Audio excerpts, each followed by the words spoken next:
A vida é seu maior tesouro.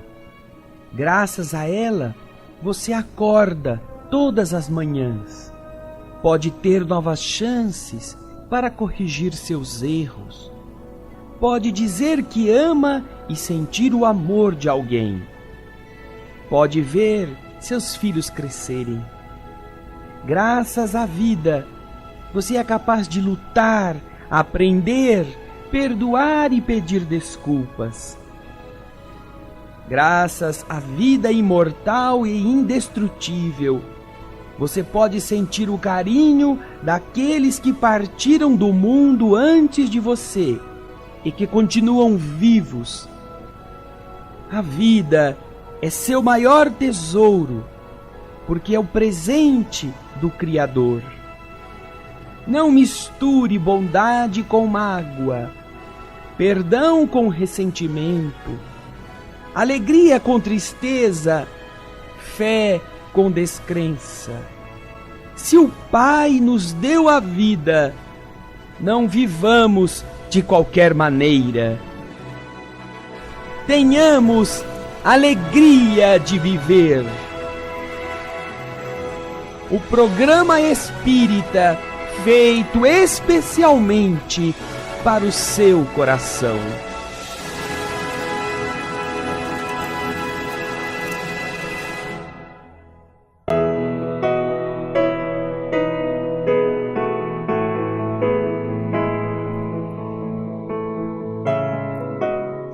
Olá pessoal, estamos iniciando mais um programa Alegria de Viver, com muita alegria no coração. É bom estarmos reunidos em mais uma semana, dando continuidade ao nosso estudo, ao estudo desse belo livro que se chama Caminho da Luz, livro que é do Espírito Emmanuel e a psicografia de Francisco Cândido Xavier. Se você não tem o livro, adquira a obra, acompanhe conosco.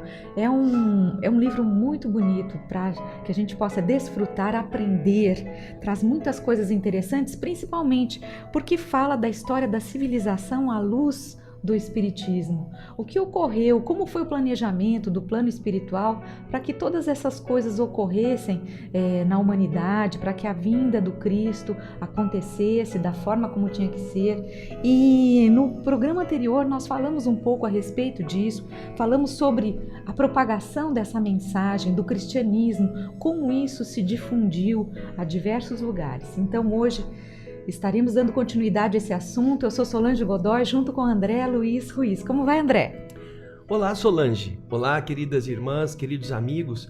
Vamos lembrar que a Boa Nova representa para todos nós essa chance de iluminação, esse Jesus falando a cada um de nós. E é por isso que nós nos sentimos muito honrados em aqui estarmos e fazer você também sentir o carinho que a Boa Nova tem por você, através dos nossos Luiz Leite e Alailson Cunha.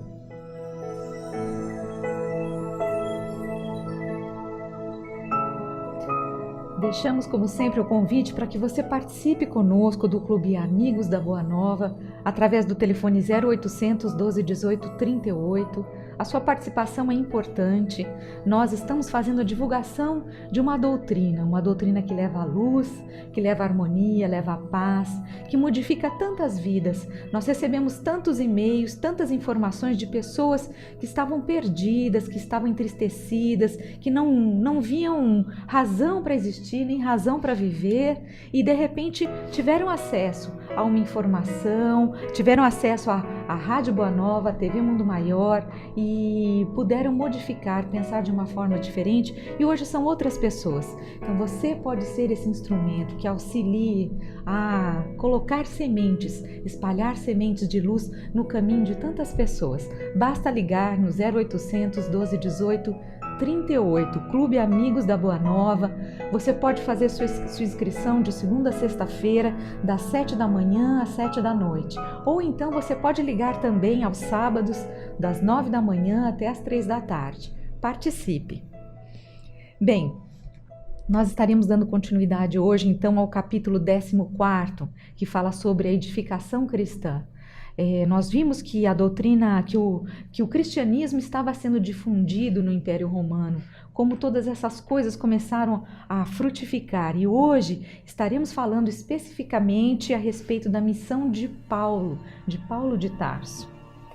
André, gostaria de colocar alguma coisa? Posso seguir adiante? Nós vamos ver por que Paulo foi importante dentro daquilo que o Senhor já sabia que estaria acontecendo com a sua mensagem. E que também serve de exemplo para os nossos dias, para as nossas condutas dentro das religiões que escolhemos ou das casas espíritas a que frequentamos. Vamos então ver o que Emmanuel fala sobre a missão de Paulo. No trabalho de redação dos evangelhos, que constituem, sem dúvida, o portentoso alicerce do cristianismo, verificavam-se nessa época algumas dificuldades para que se lhes desse o precioso caráter universalista. Apesar de ter sido originada na Palestina, falada em aramaico, a mensagem de Jesus não podia ser só para os palestinos e só para os judeus daquele tempo. Era para todos. Então, esse caráter universalista corria certos riscos, porque as pessoas que estavam lidando com a primeira etapa do conhecimento da doutrina cristã tinham certas limitações, tinham um ponto de vista um pouco assim abrangente. E é isso que Emmanuel está ressaltando e vai continuar a nos dizer na sequência. Todos os apóstolos do Mestre haviam saído do teatro humilde de seus gloriosos ensinamentos. Mas, se esses pescadores valorosos eram elevados espíritos em missão, precisamos considerar que eles estavam muito longe da situação de espiritualidade do Mestre, sofrendo as influências do meio a que foram conduzidos. Eram espíritos devotados, eram espíritos bastante, vamos dizer assim, comprometidos com aquilo que viram Jesus falar. Mas eles não tinham a coragem, a determinação, a espiritualidade profunda que Jesus possuía, estando sempre sujeitos às opiniões alheias, às pressões do meio, como começa a acontecer também com muitas pessoas que descobrem um caminho luminoso, mas que depois tem que enfrentar a família, o que os amigos vão dizer, então fica com vergonha de dizer que se tornou espírita, ou que passou a aceitar o Consolador prometido, porque, vão me chamar de macumbeiro, vão me chamar de gente que faz magia negra, eu fico com vergonha. É a mesma coisa destes apóstolos. Eles estavam no mundo tendo presenciado os milagres que Jesus fez, mas tinham certa tibieza vinculada ao mundo em que viviam. Continua Emmanuel a nos explicar isso. Tão logo se verificou o regresso de Jesus às regiões da luz, a comunidade cristã, de modo geral, começou a sofrer a influência do judaísmo, e quase todos os núcleos organizados da doutrina pretenderam guardar feição aristocrática em face das novas igrejas e associações que se fundavam nos mais diversos pontos do mundo. Todos eles desejavam ter ascendência, porque foram originários da influência de Jesus físico. E as outras igrejas eram coisas de segunda classe, de terceira classe. Era a visão de supremacia da raça judaica em relação ao resto do mundo. Ou seja, os discípulos, ao invés de entenderem o objetivo cristão, o objetivo do Mestre em espalhar para a maior parte das pessoas a sua mensagem sem mácula, sem separação, eles estavam querendo que as primazias acostumadas no judaísmo prevalecessem, defendendo a ascendência da igreja de Jerusalém sobre outras igrejas fundadas depois. Então, a falta desse espírito levava que os seus representantes, aqueles que estavam ligados a Jesus, o primeiro impulso de difusão da mensagem, se achassem em posição de destaque. A aristocracia, a que fala Emmanuel nesta frase. Eles estavam acostumados à maneira de ser dos judeus que queriam ser sempre superiores a todos os povos da terra, como o povo eleito. É então que Jesus resolve chamar o espírito luminoso e enérgico de Paulo de Tarso ao exercício do seu ministério. Essa deliberação foi um dos acontecimentos mais significativos da história do cristianismo. As ações e as epístolas de Paulo tornam-se poderoso elemento de universalização da nova doutrina. De cidade em cidade, de igreja em igreja, o convertido de Damasco, com o seu enorme prestígio, fala do Mestre, inflamando os corações. A princípio, estabelece-se entre ele e os demais apóstolos uma penosa situação de incompreensibilidade. Mas sua influência providencial teve por fim evitar uma aristocracia injustificável dentro da comunidade cristã, nos seus tempos inesquecíveis de simplicidade e pureza. Paulo, então, ele leva o cristianismo a todos os horizontes. Ele deixa as igrejas originárias de Jerusalém, notadamente aquelas que tinham os seus discípulos, os apóstolos de Jesus, como os seus líderes agora, eles estavam muito arraigados às questões judaicas. Eles estavam exigindo a circuncisão. Nós vemos este relato muito lindo feito no livro Paulo e Estevão, do Espírito Emmanuel, através de Chico Xavier. Eles não compreendiam por que um homem que não era dos deles pudesse ter a autoridade de falar de Jesus, sobretudo quando Saulo de Tarso fora o primeiro perseguidor, o primeiro assassino de cristãos, o próprio Estevão sucumbir em suas mãos.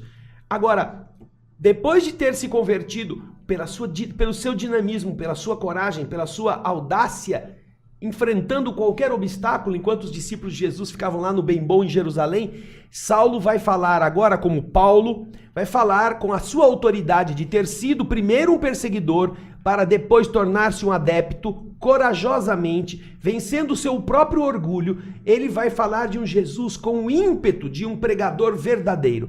E isso faz correr a mensagem do Senhor por todo o Oriente, pela região da Anatólia, hoje Turquia, depois da Grécia. Paulo empreende viagens a pé. Alguns vão com ele, Barnabé vai com ele, João Marcos vai com ele, só que não aguenta o tranco e volta para Jerusalém. Ou seja, quando eles veem que Paulo está pregando Jesus aos incircuncisos, aqueles homens que não tinham sido submetidos à purificação pela circuncisão, que era um hábito judaico, existe então todo um conflito de dogmas. Os cristãos agora em Jerusalém estão exigindo que os não cristãos tenham que se submeter a esse processo de adequação. Então há uma discussão entre eles. E Paulo, por fim, ele consegue impor, com a sua maneira de ser, a visão universal. E graças a isto, Simão se encoraja a fazer uma viagem também, pregando o evangelho e descobrindo que Paulo estava certo. Ao invés de ficar preso em Jerusalém, como os apóstolos tinham ficado. Que Paulo tinha razão. Era preciso levar Jesus a toda parte. E Simão, que era aquele considerado um dos mais próximos do Senhor, por fim percebe o erro em que estão incidindo os apóstolos ao se deixarem influenciar pelo judaísmo. Porque primeiro o judaísmo quis matar Jesus, como fez.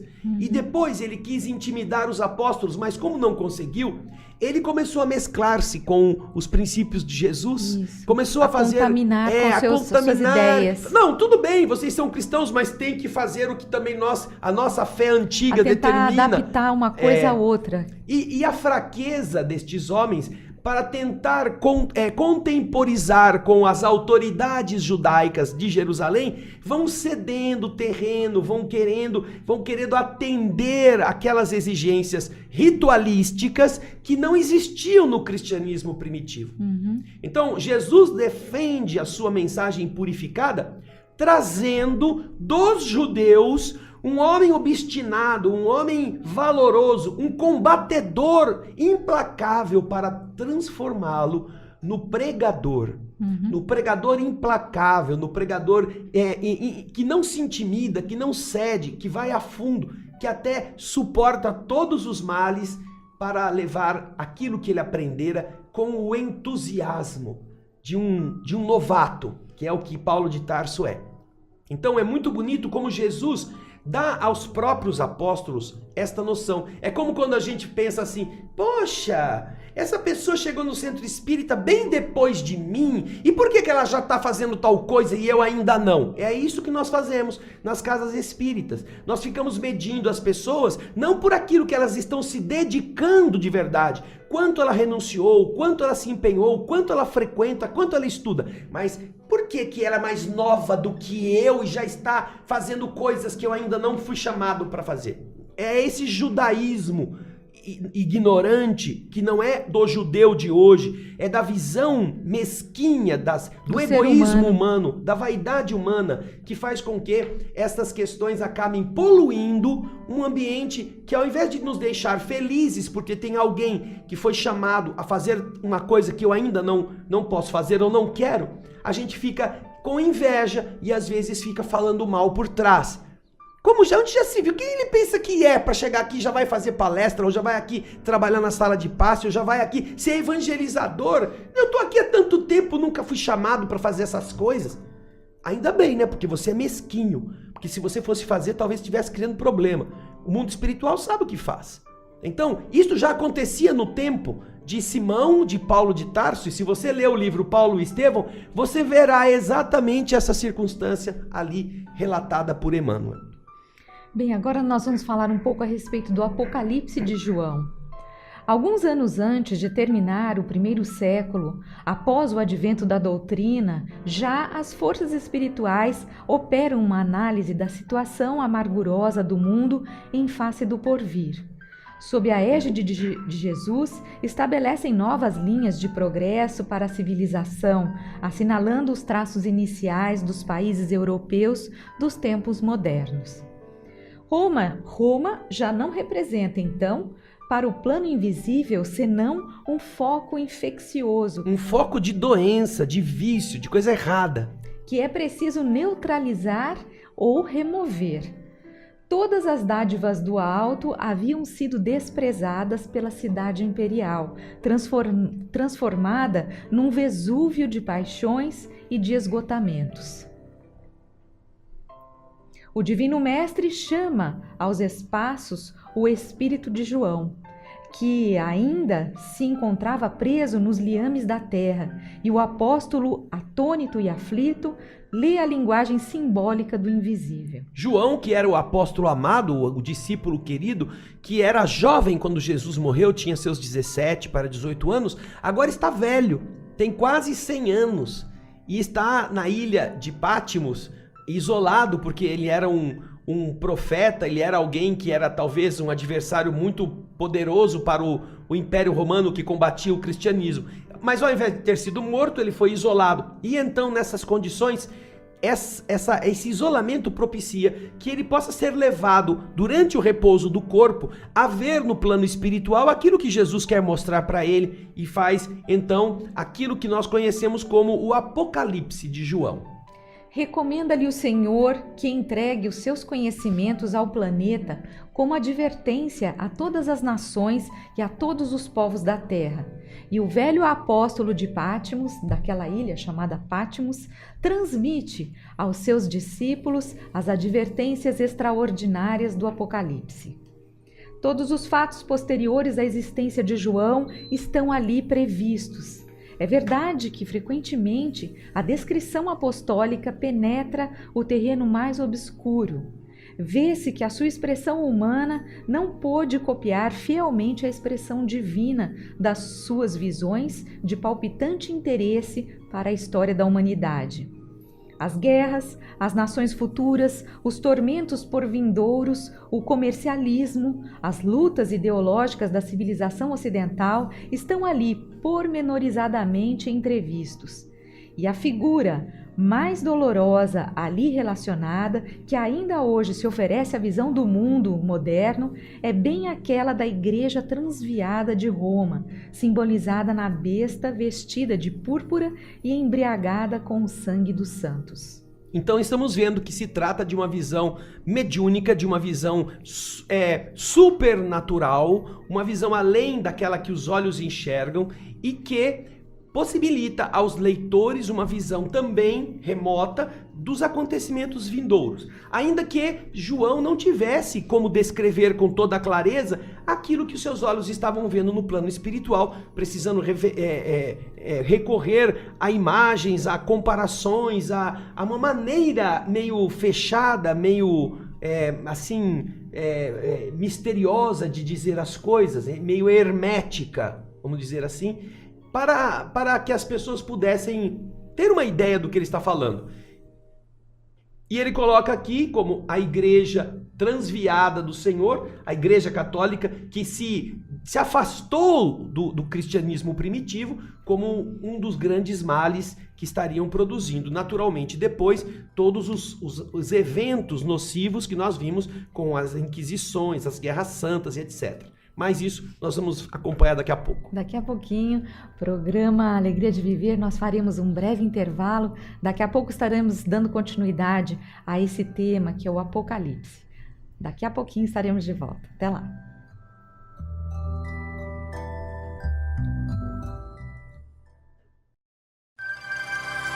Estamos apresentando o programa Alegria de Viver.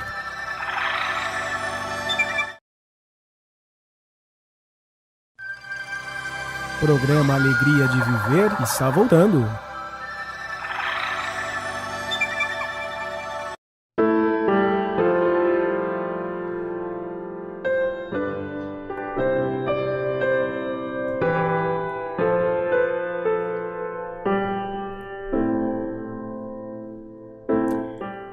Estamos retornando com o programa Alegria de Viver. Para você que se sintonizou conosco agora, estamos fazendo a leitura e o comentário do livro A Caminho da Luz, livro que é do Espírito Emmanuel e a psicografia de Francisco Cândido Xavier.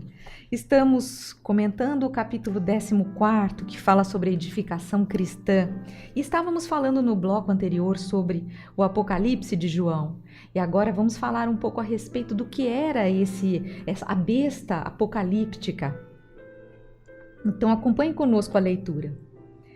Reza o Apocalipse, diz o Apocalipse, que a besta poderia dizer grandezas e blasfêmias por 42 meses, acrescentando que o seu número era o 666. Apocalipse,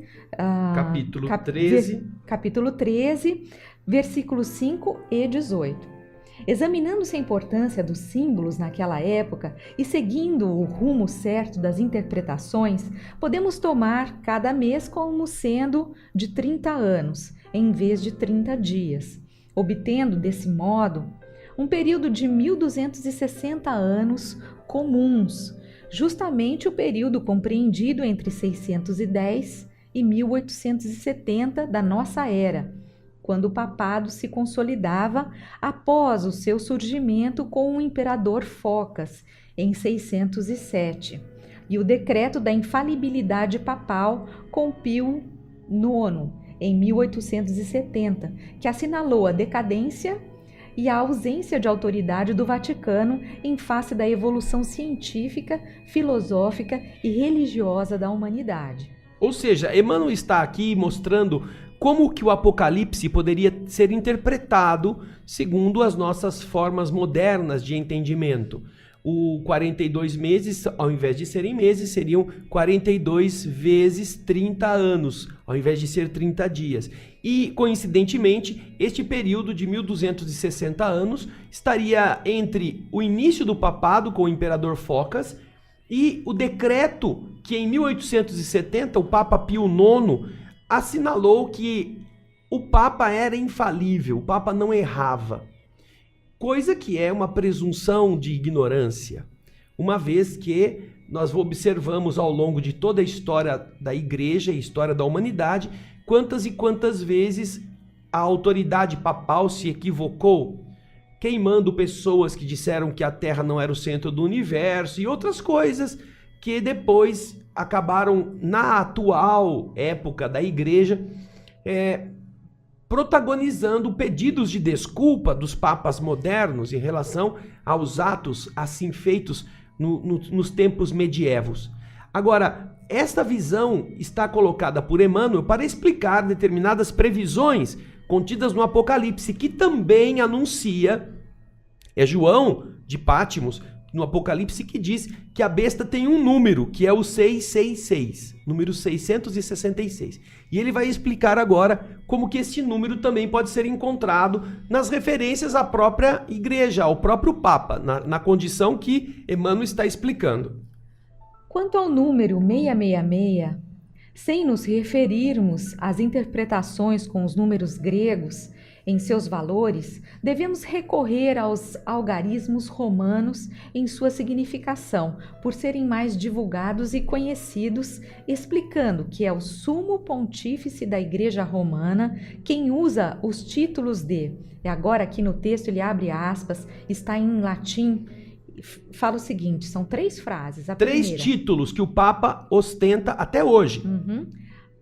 Vicarius Generalis Dei in Terris, Que significa vigário geral de Deus na terra. Vicarius Filii Dei, Que significa vigário do Filho de Deus. e a outra, a última, Dux Cleri, Que significa o príncipe do clero. São 3 qualificações que se atribuíram a eles, os papas, como representantes de Deus na terra. E estas 3 frases vão ser aqui explicadas por Emmanuel como sendo uma referência à besta do Apocalipse. Bastará ao estudioso um pequeno jogo de paciência, somando os algarismos romanos encontrados em cada título papal, a fim de encontrar a mesma equação de 666. Em cada um deles vai se encontrar esse número, 666. Vê-se, pois, que o Apocalipse de João tem singular importância para os destinos da humanidade terrestre. O roteiro de luz e de amor é o próximo subtítulo que Emmanuel traz para a gente. Mas voltemos aos nossos propósitos, cumprindo-nos reconhecer nos evangelhos uma luz maravilhosa e divina que o escoar incessante do século só tem podido avivar e reacender. É que eles guardam a súmula de todos os compêndios de paz e de verdade para a vida dos homens, constituindo o roteiro de luz e de amor através do qual as almas podem ascender às luminosas montanhas da sabedoria dos céus. Nós vemos então que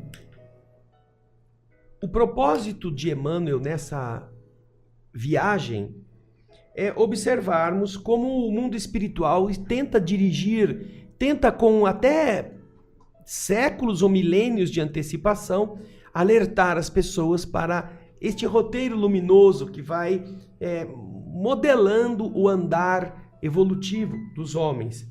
Este escoar incessante dos séculos vai mostrando a razão que se observa atrás, por detrás ou ao lado destes ensinamentos, mostrando o governo espiritual dos destinos humanos. Aliás, nós temos 2 palestras que nós fizemos em nossa instituição, que estão também em nossos arquivos para aqueles que quiserem assisti-las, que falam sobre o governo espiritual dos destinos humanos. Algo parecido. Primeiro e segundo, são 2 palestras. A direção espiritual dos destinos humanos. E nós vamos mostrando este caráter de elevação, de progressão, de organização, que Emmanuel também está mostrando aqui em inúmeras circunstâncias, em inúmeros momentos da evolução humana. E nós fizemos várias inserções de imagens, ilustrando estas falas, para que você que está em busca de uma orientação a esse respeito, possa encontrar essa fonte, tanto no nosso site da TV, do mensagemfraternal.com.br, na área de palestras, quanto eventualmente você pode encontrar também no canal do YouTube da TV Alvorada, essas palestras, entre outras, que estão disponibilizadas. A direção espiritual dos destinos humanos, número 1, e também a número 2. Procure, você vai ver que interessante. Estamos falando exatamente daquilo que também Emmanuel está se referindo neste livro todo, A Caminho da Luz. E nós observamos que, em realidade, nós vemos Emmanuel não pretendendo abater por uma crítica irresponsável a importância da igreja no seio da humanidade, mas fazendo com que nós observemos que, historicamente falando, aquilo que João, que é um dos mais eminentes representantes cristãos, dentro do contexto teológico, inclusive, ele apresenta para as pessoas uma visão, uma consideração, através da sua capacidade de penetração do mundo desconhecido, que pode ser equiparada a esta visualização que nós temos aqui, com relação à besta do Apocalipse, à postura do príncipe das trevas na condição do vigário, que vem alterar toda esta espiritualidade para mundanizar estas coisas ao longo da história. Isso não quer dizer que os representantes da igreja atualmente tenham se enquadrado neste processo. Aliás, por força até mesmo dos próprios equívocos, se reconhece que a igreja não é um ser infalível. Os papas mais modernos apresentaram posturas mais humildes em relação ao seu posicionamento diante da ciência. Os papas mais atuais, inclusive, já trabalham com a hipótese da existência de vida em outros mundos, dizendo que isto não é incompatível com a essência dos evangelhos. Um absurdo! Se esses papas estivessem vivendo ao tempo da Idade Média, seriam queimados pelos próprios papas daquela época. Seriam considerados hereges, bandidos, assassinos, traidores da fé. Então você vê como também o processo de entendimento das verdades, mesmo no seio da religião católica, atualmente, ele ganhou um espaço diferente. Já vimos João Paulo II, por exemplo, dizendo em uma das suas epístolas que céu e inferno não são lugares físicos, como a igreja sempre defendeu, são espaços de consciência, são lugares na consciência das almas pela culpa que carregam ou pela inocência de suas condutas no bem. Então você vê, não é mais um lugar no fundo da terra onde tem o capeta lá cheio de espadas em chama para fustigar. Não, isso é uma visão inovadora dentro da teologia católica que nasce dos próprios papas. Então, vejam só, Emmanuel está falando em 1938 com uma visão histórica que faz com que um eminente representante da igreja, João, possa ter razão em relação aos próprios destinos desta igreja no futuro de João, mas ali pela Idade Média, a idade das chamadas Inquisições, não é mesmo? Bem, Andréa, com isso nós fechamos esse capítulo, que o capítulo 14º, que fala sobre edificação cristã. O 15º capítulo vai falar sobre a evolução desse cristianismo, como as coisas vão se suceder, quais foram os compromissos romanos, vai falar sobre os mártires, sobre jejum e oração, enfim, tem vários assuntos aí que Emmanuel vai trazer pra gente, assuntos bem interessantes. Eu acho que não dá tempo da gente entrar aqui, ou não, André? Não dá não, vamos continuar a nossa rotina de fazermos cada capítulo em 2 programas. E você pode aproveitar os capítulos anteriores e ir estudando este livro. Nós estamos agora no capítulo 14º, que hoje nós terminamos, mas temos já 28 programas com o de hoje, falando sobre A Caminho da Luz. Já estamos além da metade do livro. É isso que eu tô O dando livro uma vai lá olhada. pelo capítulo 25. Exato. Nós estaremos iniciando no próximo programa o capítulo 15º. Exato. E cada vez mais, Solange, nós estamos chegando aos tempos atuais. Estamos chegando, o Emmanuel vai trazendo essa revelação histórica do ponto de vista espiritual para os momentos em que a nossa civilização ocidental agora está se aproximando da sua história moderna, não é? Então ele saiu lá da Grécia, de antes da Grécia, dos seres que habitaram o mundo, a formação da Terra, e agora estamos chegando já na colocação das religiões, da evolução histórica e antropológica dessas civilizações para chegarmos aos tempos atuais. E tudo isso o ouvinte pode acompanhar, como você disse, os programas anteriores no offline da Rádio Boa Nova e também no vídeo na TV Alvorada Espírita, no canal do YouTube na TV Alvorada. Lá também no canal do YouTube, você que nos está escutando, nós fazemos esta gravação com imagem. A Rádio Boa Nova não tem imagem, ela só tem o áudio. Então nós enviamos o áudio para a Rádio Boa Nova para ela exibir o nosso programa toda segunda-feira às 15 horas. Mas nós temos essas imagens nesse endereço que você pode ver aí, do youtube.com/TV Alvorada Espírita. Este programa Alegria de Viver, nós fazemos este programa com imagem também. Então você poderá me ver, poderá ver a Solange, poderá ver algumas referências àquilo que nós falamos aqui nos diversos programas que estão arquivados no nosso canal da TV Alvorada Espírita. Não sem antes dizer que também, se a Rádio Boa Nova ou a TV Mundo Maior o desejarem, nós poderemos fornecer o arquivo completo com imagem e áudio para que eles possam exibir na sua programação a imagem também do nosso programa de rádio. Mas isso é uma decisão da própria Boa Nova, da TV Mundo Maior e da sua direção. Nós aqui estamos com o desejo que você, ao invés de apenas ver a gente, você escute a gente, mas também leia.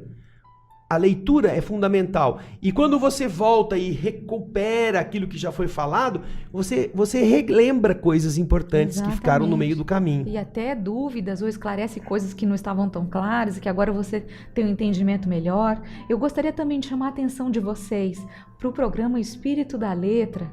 É um programa que traz as obras de Francisco Cândido Xavier, Nosso Lar, Os Mensageiros, Missionários da Luz, Obreiros da Vida Eterna, No Mundo Maior. Todas essas obras estão sendo lidas e comentadas, como nós estamos fazendo aqui no A Caminho da Luz, no programa Espírito da Letra. O André Luiz Ruiz, aqui, o nosso querido André, ele faz a leitura e o comentário desses livros, dessas obras.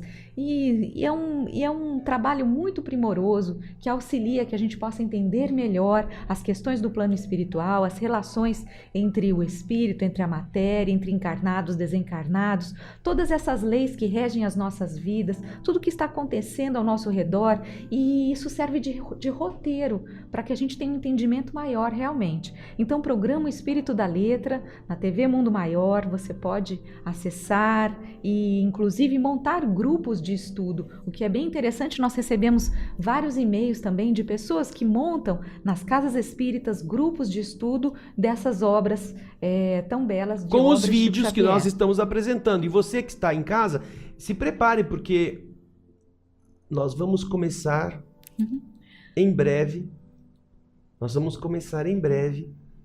o nosso Libertação, o 6º livro da sequência de André Luiz e Francisco Cândido Xavier.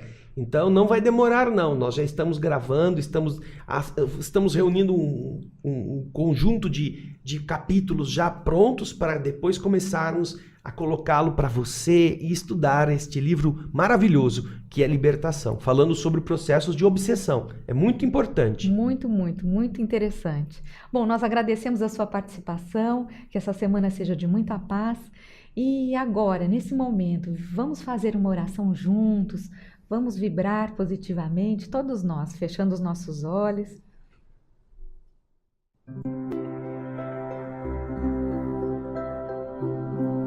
Nós te agradecemos, Senhor, pelo amparo constante,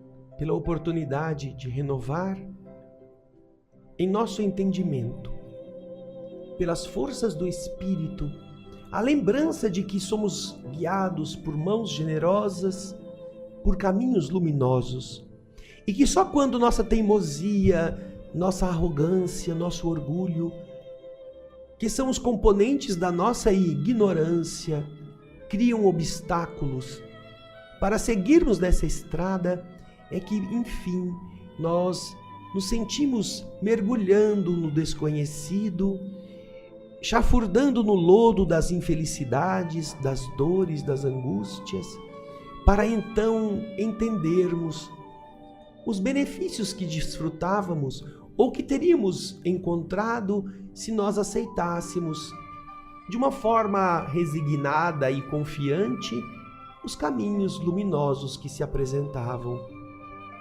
Obrigado por nos ajudar a entender que a religiosidade não é a fé cega, que tem que aceitar dogmas, que tem que fazer rituais, que tem que seguir procedimentos que lhes garantam, pelo menos na ideia, os favores da divindade.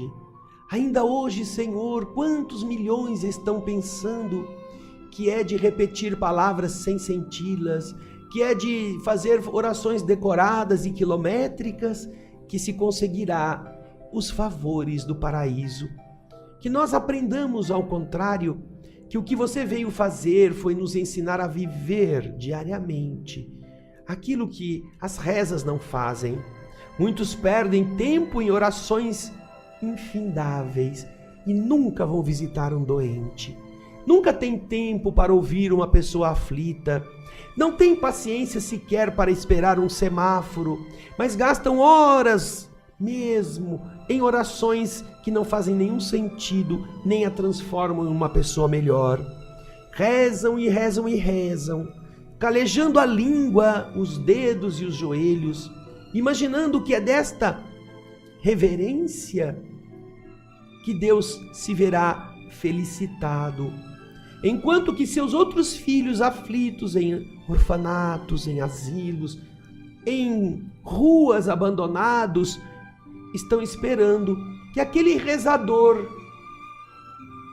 possa levar-lhe um pedaço de pão, possa lhe fazer um carinho na fronte suarenta, possa ajudar a pessoa a se sentar para tomar um copo d'água. Que nós aprendamos então que a verdadeira religião não está dentro das catedrais, dentro das casas espíritas, dentro dos templos de pedra, onde nós costumamos criar a aristocracia da ignorância, do orgulho, porque muitos nos reunimos em grupos para continuarmos separados uns dos outros. Obrigado, Senhor, por nos ajudar a entender aquilo que Chico Xavier costumava dizer, que quando um centro cresce, o amor desaparece. Que nós não deixemos isso acontecer, que sejamos amor, que anda, que fala, que ajuda diariamente a todos os que estiverem ao nosso lado. Essa é a igreja do teu coração dentro de nós. Obrigado, Jesus. Obrigado, queridas irmãs, queridos irmãos. Muita paz.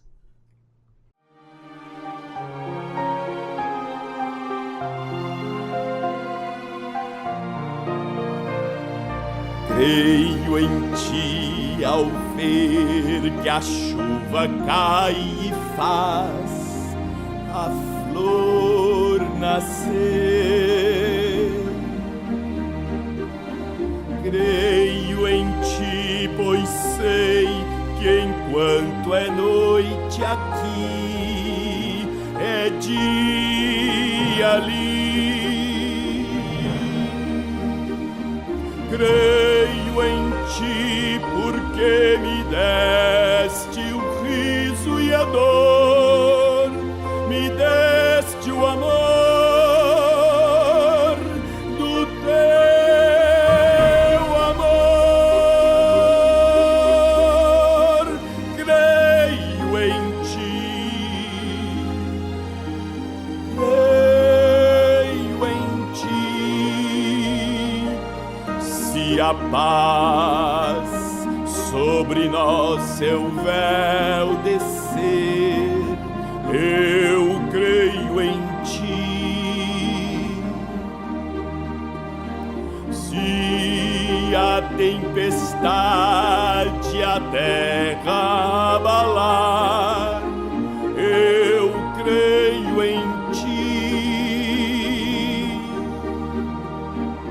Cada vez que neste mundo eu escutar alguém cantar, alguém chorar, direi então,